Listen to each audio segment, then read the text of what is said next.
In the late 1960s, the United Kingdom was rocked by the violent deaths of two young children.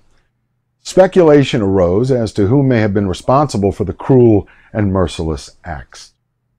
What became more shocking was when the killer was finally unmasked.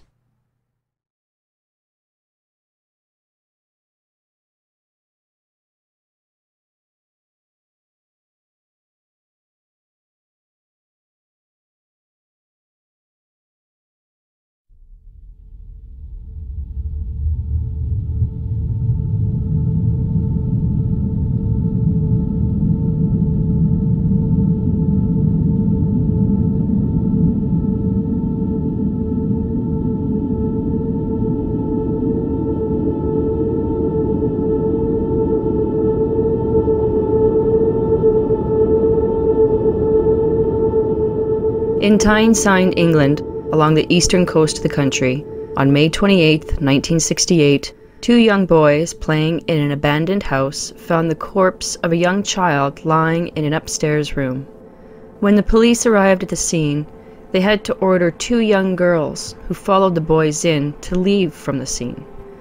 With no obvious outward signs of damage done to the little boy's body, a discarded pill bottle found near the corpse contributed to authorities' belief that the boy had poisoned himself. The little boy was later identified as Martin Brown. In July 1968, Brian Howe, 3 years old, disappeared and police engaged in an intense search for the little boy. One witness stepped forward and stated that they saw the young boy playing in a heap of concrete blocks that were dumped in a nearby vacant block. When police followed the witness's directive, they found 3-year-old Howe near a pile of concrete blocks, but the little boy was dead. He appeared to have been strangled, and his legs and stomach had been mutilated with what appeared to be a pair of scissors. What startled those following the case, and those close to the families of the two murdered boys, was the fact that the medical examiner had stated that the killer could have been a child. It appeared little force had been used by the assailant to murder the boys, and detectives began to circulate short questionnaires amongst the children of Tyneside. By doing this, authorities wanted to see how children would answer the questions, to see if there existed any inconsistencies. Two of the children stood out as possible suspects: Mary Bell and Norma Bell. Despite the same surname, the girls are of no relation. When the two young girls were brought in for questioning, Mary Bell exhibited evasiveness from answering any questions from the detectives. Norma Bell acted extremely excited regarding the murder where, quote, she was continually smiling as if it was a huge joke, end quote. After some extensive interrogation, Mary suddenly, quote-unquote, remembered seeing an 8-year-old boy with Brian Howe on the day he died. Mary stated she observed the other boy striking Brian for no reason whatsoever. Mary also emphasized that she saw the mysterious boy with the broken pair of scissors. The boy that Mary had allegedly saw with Brian Howe, it later surfaced, was at the airport at the time she claimed to have witnessed him with the little boy near the crime scene. One thing that authorities seized on was the fact that Mary knew about the scissors, a detail that the newspaper left out of the initial report. This denoted, at least to detectives, that Mary knew more than she demonstrated. One of the detectives that questioned Mary, a Detective Dobson, later stood in front of the Howe residence on the day of the funeral when little Brian's coffin went past the house. With his observations, Dobson related with regards to Mary's behavior. She laughed rather mockingly as the cortege passed her. Dobson then said to himself, quote, "I've got to bring her in, or she'll do another one," end quote. Before Detective Dobson attended the Howe funeral, he questioned Norma Bell and further got a break in the case. After several difficult questions, Norma stated that Mary admitted to killing young Brian and brought Norma to see the young boy's body. Norma continued that Mary stated, quote, "I squeezed his neck and pushed up his lungs. That's how you kill them," end quote. Mary cautioned Norma not to say a word to anyone. Later that night, Norma made a formal statement to the police regarding what she told to Detective Dobson. At 12:15 a.m. that night, investigators went to the Bell residence and picked up Mary for further questioning. When Mary arrived at the police station, she kept her wits about her, not getting either hysterical or exhibiting any type of guilty behavior. But it was the experience of the investigators that demonstrated her culpability in the murder of Brian Howe. Interrogators stated that they had reason to believe that when Norma and Mary went to visit the quote-unquote blocks, as they were called, the location where Brian Howe's body was found, a man saw them in the fields nearby and shouted to some other children, forcing Mary and Norma to run away as well. The detective questioning Mary pointed out to her, quote, "This man will probably know you," end quote. Mary quipped that he probably would have to have good eyesight. When Detective Dobson queried, quote, "Why would he need good eyesight?" end quote, Mary hesitated and finally retorted, quote, "Because he was clever to see that I wasn't there," end quote. Mary stated that she was going to go home, but Detective Dobson refused to let her leave, pressing more of an opportunity to question her further. Mary stated she believed she was being quote-unquote brainwashed. In the end, she refused to make any statements whatsoever, stating that they never went after Norma, they always wanted to question her. She proclaimed Norma a liar, always trying to get her friend into trouble. At approximately 3:30 a.m., Detective Dobson allowed Mary to leave, but not too long after her departure, the police brought her back to the station, and, as Detective Dobson later recalled, quote, "She gave me the impression that she knew the time of reckoning had come," end quote. After more questions, Mary admitted being at the scene when Brian Howe was murdered, but her confession later demonstrated some inconsistent aspects to it. In her confession, Mary stated that she and Norma were out walking the streets and they saw little Brian Howe, so they walked towards him. The two girls then asked Brian if he was going to the quote-unquote shop. Neither of the girls had any money to go to the sweet shop, so they just kept walking down the street with Brian following closely behind. Mary stated she wanted Brian to go home, but Norma kept coughing so that the little boy could not hear what they were saying. Although the little boy walked in front of them, it appeared that the girls were leading the route. When the girls approached Cross Hill Road, Norma initiated a fight with a young black boy, whose older brother came outside, witnessed the altercation, and then slapped Norma. The three children then went to a fence beside the sweet shop, Dixon's Sweet Shop, and climbed some railings searching for a long tank with little holes in it that Norma had described to Mary and Brian. When they all crawled into the large abandoned tanker, Brian began to cry. In an effort to silence the little boy's crying, Norma started to squeeze him by the throat. Then, without reason, they left the tank and proceeded over to the quote-unquote blocks. When they arrived at the great cement blocks, Norma, according to Mary, instructed Brian to lie down and put his neck up. Norma started to feel up and down Brian's neck and then began squeezing the little boy's neck. Mary stated that she could tell the intensity of the squeezing became tighter as Norma's fingertips and knuckles looked almost white from the force of her grip. The young boy began struggling, and the more he struggled, the tighter Norma's grip became. Mary stated she just tried to pull Norma away, but it appeared, according to Mary, that Norma had just, quote-unquote, went mad. Brian Howe laid there at the blocks, his face turned almost blue and his lips a slight purplish color. It appeared that Norma had inadvertently banged the young boy's head against a piece of wood or a rock. After murdering Brian Howe, Norma, according to Mary, covered the boy up. Mary then said to her friend that she should never tell on Norma at all. On the way returning home, Norma made all sorts of what Mary called quote-unquote twitchy faces, and often spread her fingers apart. When they arrived at Norma's house, Norma went inside and came out just as quickly. This time, she took a pair of scissors from the house and asked Mary if she had a pen, and Mary asked her what was the need for a pen.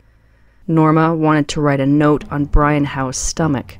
Mary refused and noticed that Norma had a razor. Mary then stated she witnessed Norma trying to cut little Brian's hair and left some cuts on his leg and his ear with the blade. Just then, an older man walked near the blocks with a little girl, and Mary stated she and Norma left the area as Norma hid the razor under some concrete blocks. The two girls then went to their homes, and Mary began crying. The two girls later joined the search for Brian Howe when police learned the child missing. Detective Dodson knew that Mary's statement contained half-truths and identified the statement as the young girl's attempt to deflect suspicion away from herself and onto Norma. Detective Dodson, without missing a beat, arrested Mary Bell for the murder of Brian Howe. He then arrested Norma Bell for the same offense, and the girls were incarcerated at the Newcastle West End Police Station. Meanwhile, under the direction of Detective Dodson, authorities began looking into whether Mary and Norma were also responsible for the murder of Martin Brown. When they searched the girls' houses, Mary kept a diary where she made very detailed notes. The date for one particular note Mary made the day before Brian Howe's murder, yet after Martin Brown's body had been discovered. The note read, quote, "There has been a boy who just lay down and died," end quote. Investigators also noticed Mary's behavior after the Brown boy's body was discovered. Mary Bell had a reputation for bullying younger children and even inflicting unnecessary hurt on them as well. On May 11, 1968, a 3-year-old boy was found behind some empty sheds near a pub, bleeding from his head. Turns out he received the injury in a fall from a balcony of some sorts. The little boy happened to be Mary's cousin, and he didn't fall from a ledge in injuring himself. Mary pushed him. The following day, Mary attacked 3 girls, and Norma witnessed the whole thing. One of the girls claimed that Mary Bell, quote, "put her hands around my neck and squeezed hard. The girl, Mary, took her hands off my neck and she did the same to Susan," end quote, who was the other little girl. She asked the 3rd little girl what happens when someone chokes you. "Do you die?" Mary then started squeezing the 3rd girl's throat, and the little girl struggled for air as her face turned blue. In a May 15th report, just 10 days before the Martin Brown murder, police warned Mary and Norma that their behavior had to cease regarding their mistreatment of the younger children. On or about May 25th, 1968, Martin Brown was last seen at 3:15 p.m. that day and discovered not 15 minutes later, lying on the floor of an abandoned house in the area. 3 young boys went through the abandoned house to look for scrap wood when they discovered little Martin's body, lying on his back next to a window. When police discovered the body, they noticed a mixture of blood and saliva trickling down the side of his cheek and chin. When the boys found the body, they called out to a local construction crew, who actually had given Martin some biscuits earlier that day. When a few of them rushed up the stairs in an attempt to revive him, they realized Martin was already dead. Before the boys discovered the body, they noticed Mary Bell brought a friend with her and stopped underneath the window where Martin Brown's body would later be found. The boys heard Mary say to another girl, allegedly Norma Bell, quote, "Shall we go up?" end quote. This was obviously an attempt to show Norma that Mary had, in fact, murdered Martin Brown. But the boys managed to tell the girls to go away, which they did. Mary and Norma then found Martin's aunt and told her that there had been an accident, that they thought it was Martin, and that there was blood all over the place. But when the police finally arrived, they noticed no signs of a struggle or violence, with the exception of the blood and saliva running down Martin's cheek. The coroner listed his cause of death as quote-unquote open.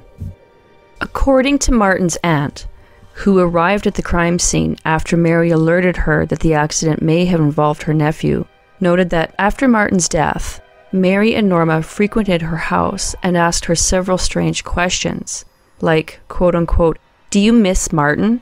or, quote-unquote, "Do you cry for him?" Seeing as the girls exhibited no sense of compassion for her loss, and added to the fact that they always appeared to be grinning when they asked these morbid questions, the aunt kicked them out of her house and warned them never to return. June Brown, the distraught and grief-stricken mother, also had visits from Mary and Norma Bell. Not too soon after Martin's death, the doorbell rang at the Brown household. When June Brown answered the door, Mary Bell stood there and asked if Martin was home. June Bell responded that Martin was dead. When Mary Bell turned around to walk off, June Brown heard her say, quote, "I know he's dead. I wanted to see him in his coffin," end quote, with Mary grinning from ear to ear as she said it. June Brown later recounted, quote, "I was just speechless that such a young child should want to see a dead baby, and I just slammed the door on her," end quote. On May 26, 1968, the day after Martin's murder, Mary celebrated her 11th birthday. At the birthday celebration, Mary tried to strangle Norma Bell's younger sister. Norma's father caught Mary in the act and, quote, chopped Mary's hands away and gave her a clip on the shoulder, end quote. On the morning of the following day, May 27, 1968, the morning staff at a local nursery discovered not only had the school been ransacked, but some cryptic writing appeared on the walls inside of the school. Of the many profanity-laden remarks discovered on the walls, this one proved the most disturbing. Quote, "We did murder Martin Brown. Fuck off, you bastard. You're micey because we murdered Martin," end quote. When police arrived to assess the damage and gather any evidence they found which would identify the culprits, they just took notes and then filed them away as pranksters. Sick pranksters, but pranksters nevertheless. Later that morning, Mary Bell drew a caricature for a school assignment of how Martin Brown's body was discovered, with the word quote-unquote tablet written underneath. When the teacher read over the students' assignments, it did not strike her as strange that Mary was the only student who actually mentioned Martin's death.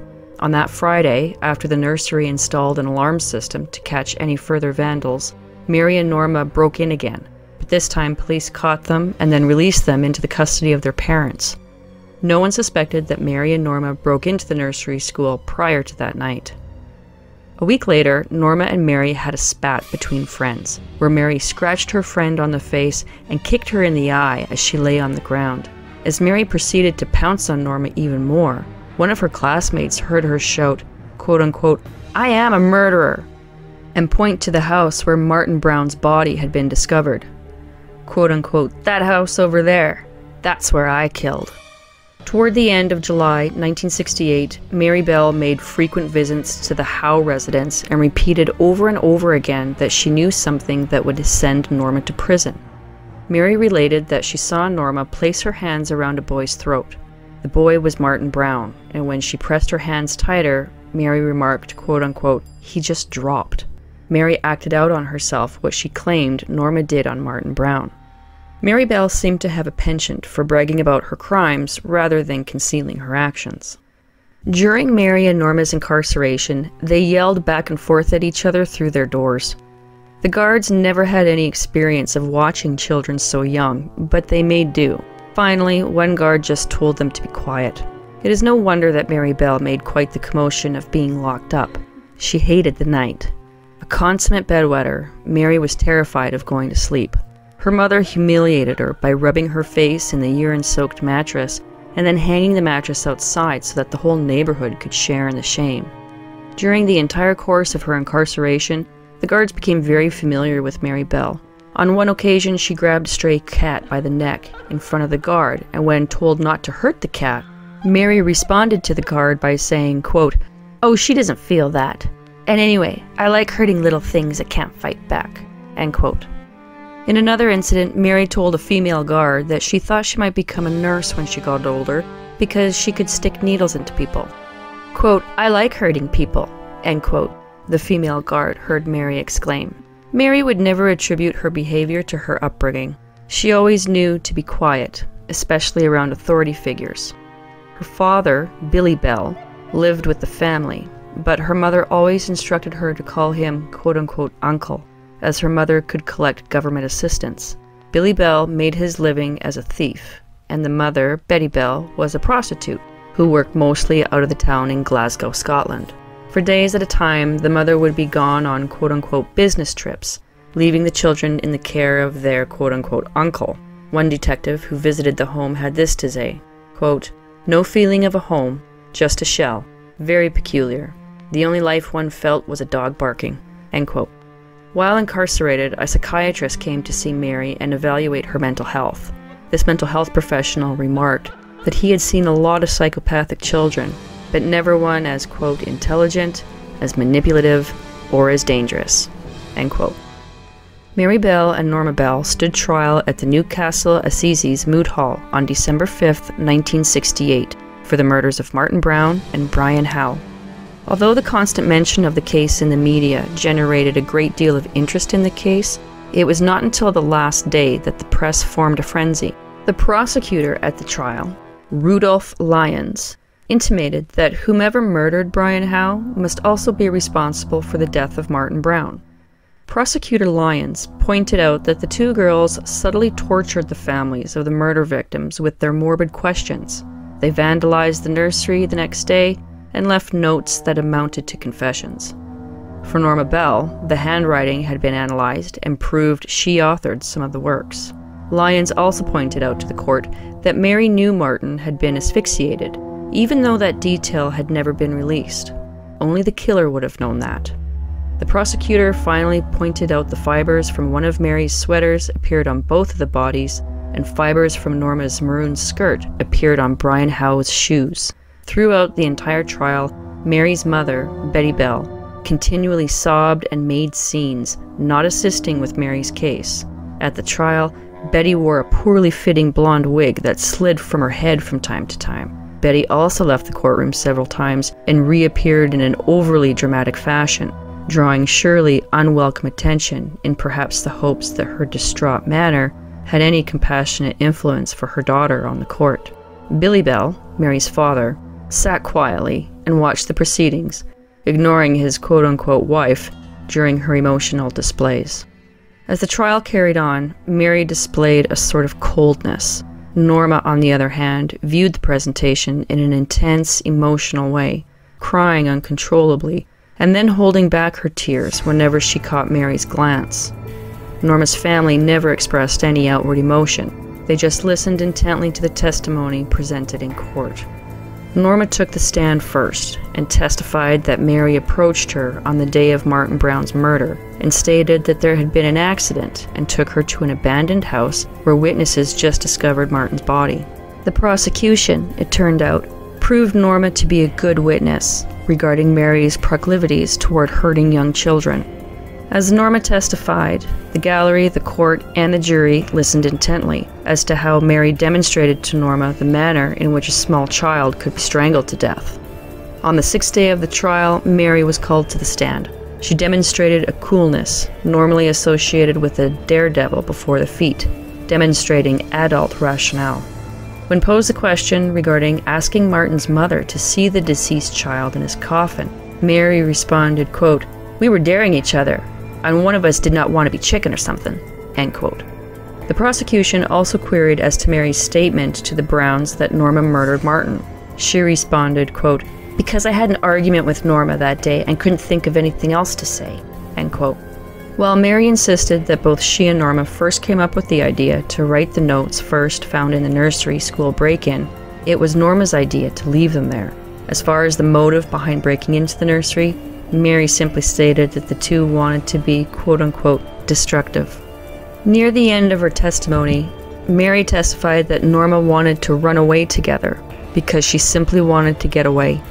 When asked why Norma wanted to run away, Mary answered, quote, "Because she could kill the little ones, that's why," end quote. Some observers noticed that although Mary and Norma accused each other of the dastardly deeds associated with these horrendous crimes, the two exhibited an unshakable bond. They often stared at each other throughout the trial, as if they sought to strengthen this unholy partnership. Although they demonstrated a willingness to betray each other, there was no mistake that the two held a sinister connection. At the trial, Norma and Mary admitted their presence at the Brian Howe murder, but neither claimed responsibility for the death of Martin Brown. According to Mary, Norma demonstrated an almost maniacal fascination while she strangled Brian Howe. Norma, conversely, blamed Mary for Brian's death. One of the last witnesses to testify at the trial was Dr. Robert Orton, who testified that Mary showed signs of, quote, "suffering from a psychopathic personality, a lack of feeling, quality to other human beings, a liability to act on impulse and without forethought," end quote. At the closing arguments, the prosecution set their sights on Mary, claiming her to be a fiend. The prosecution characterized Norma as being just another victim of Mary's, quote, "evil and compelling influence," end quote. Mary's defense counsel portrayed her as a victim as well, asking questions like what made her do this, or why did this happen? On the last day of the trial, the jury, which consisted of 5 women and 7 men, deliberated for 4 hours. They found Norma not guilty on 2 counts of manslaughter, Mary was found guilty due to quote-unquote diminished responsibility for both the death of Martin Brown and Brian Howe.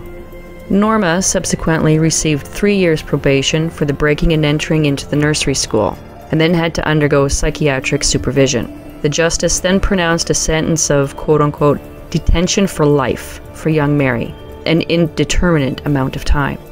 The problem with convicting a child so young is that authorities in England did not know where to place her.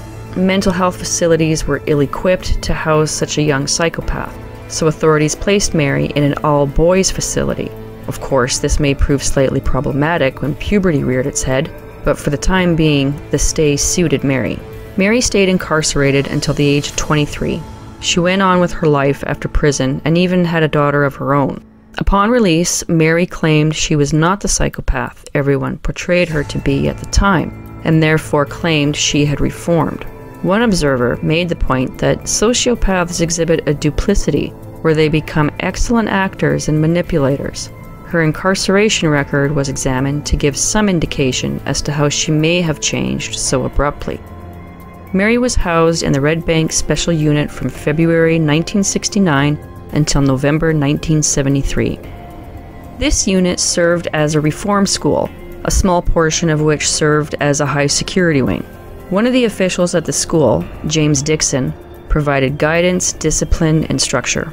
According to one source, quote, Mr. Dixon filled the role of the benevolent, strong father figure, which was lacking in her life, end quote.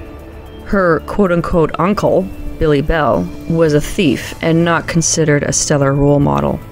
When Mary's mother, Betty Bell, visited her at the unit, she looked forward to the visits, but as soon as her mother left, Mary became disturbed and acted out frequently.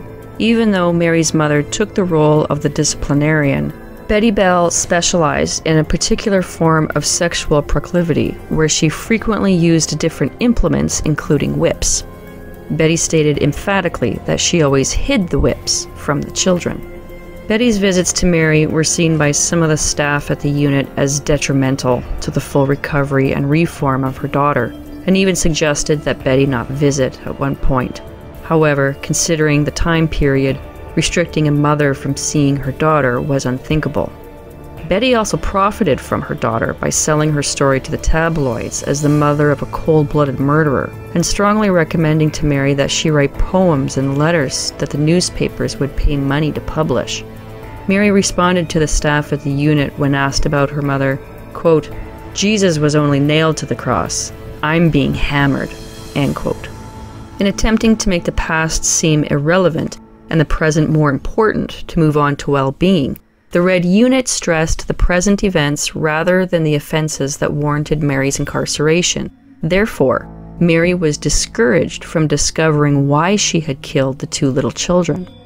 During this time, Mary became very manipulative with the many counselors assigned to her in the unit. She consistently picked fights with the boys in the facility. She also invented an imaginary twin sister, quote-unquote Paula. Most of the staff believed Mary's behavior and the invention of a twin sister were merely ploys to gain more attention. In 1970, Mary reported that the housemaster at the unit sexually assaulted her. Officials at the unit took the story with a grain of salt, even though the staff changed after her accusation. In 1972, as Mary got older, she learned to quote-unquote provoke boys and snuck into the boys' dormitory on many occasions. Mary also began cutting herself. At 16 years old, Mary was moved to a prison. This did not sit well with her, and the prison records documented that Mary did not act as a model prisoner. It became obvious that the transfer from a male facility to an all-female prison proved detrimental to Mary. She transformed herself from being a prisoner to being a con.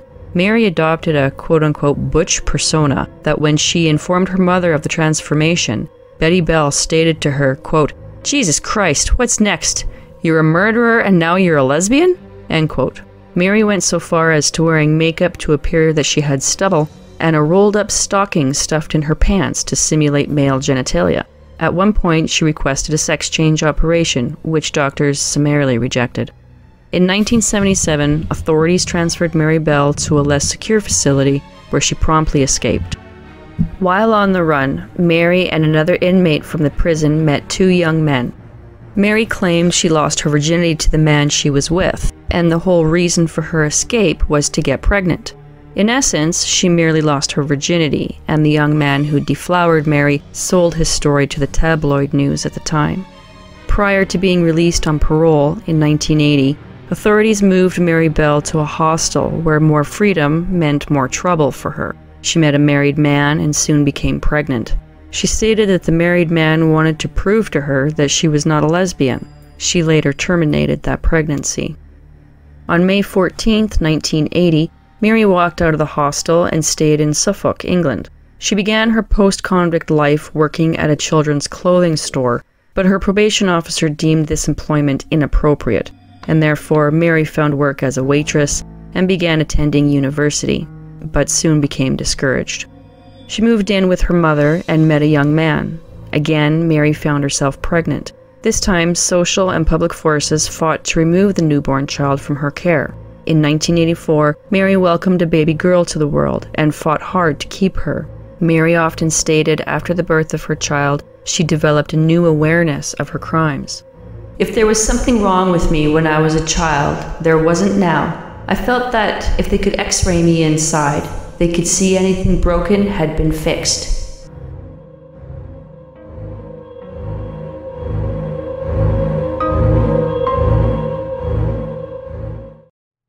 After discharge from her parole, Norma Bell lived a relatively secluded life and passed away in 1989.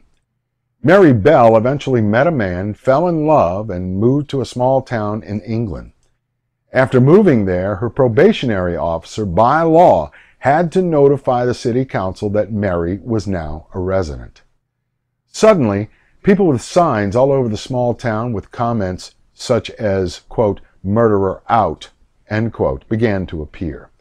She claims she lives in constant fear of being exposed wherever she goes. Over the course of her childhood, Mary suffered at the hands of her mother, and in a couple of instances, she barely survived. Her youth became littered with drug abuse, and as a victim to her mother with Munchausen syndrome. Betty Bell tried to profit from some sort of compassion of a sick child, even though Betty was the one that made Mary sick.